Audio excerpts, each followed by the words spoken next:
নিজের জীবন বিসর্জন দিয়ে নিজের জীবনের বিনিময়ে ফ্যাসিজমকে কবর দিয়েছে।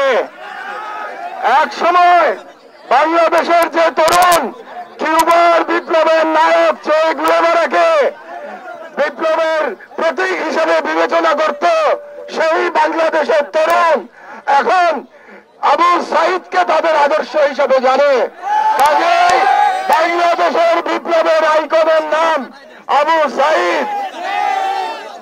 আবু সাইদের সেই দুই হাত প্রসারিত করে ফ্যাসিবাদের পুলিশের উদ্ধত রাইফেলের সামনে উদ্ভাসিত মুখে দাঁড়িয়ে থেকে শাহাদাত বরণ করা বাংলাদেশের জনগণকে যুগের পর যুগ অনুপ্রেরণা দেবে ইনশাআল্লাহ।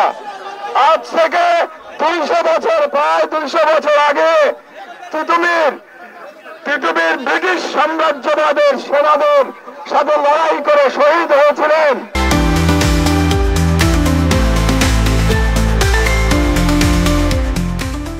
আবু সাইদ। আমাদের কাছে বিপ্লবের আইকন হিসাবে থাকবে।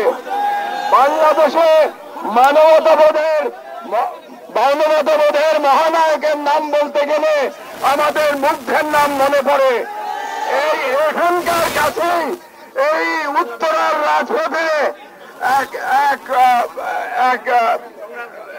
রাজপথে এক সুদর্শন তরুণ পরম মমতায় রাস্তায় দৌড়ে বেরিয়েছে আর বলেছে পানি লাগবে। ওই দৃশ্য মনে করলে আমি আবেগ রাখতে পারি না।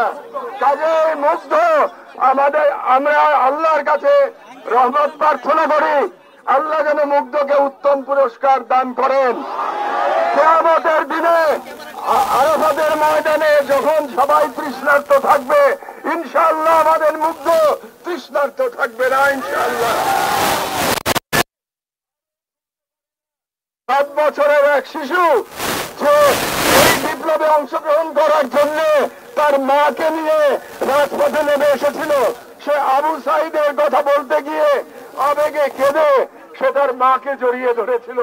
আমি সেই শিশু এবং তার মাকে আমার শ্রদ্ধা এবং কৃতজ্ঞতা জানাই।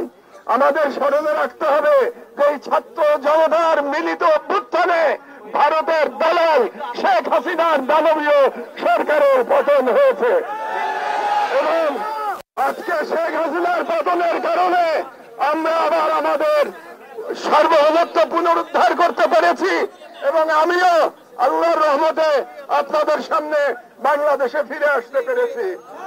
আপনারা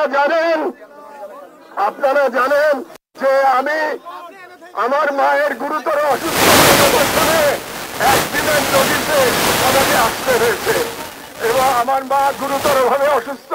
তিনি 6 বছর একাকী জীবন যাপন করেছেন। এখন জীবন মৃত্যুর সন্ধিক্ষণে তিনি হাসপাতালে আছেন। আর তার সঙ্গে আমার মাথার উপরে আপনারা জানেন বিগত সরকার 100-এর অধিক মামলা দিয়ে গেছে এবং আমার লয়ার এখন পর্যন্ত 160 মামলা হিসাব আমাকে পাঠিয়েছে।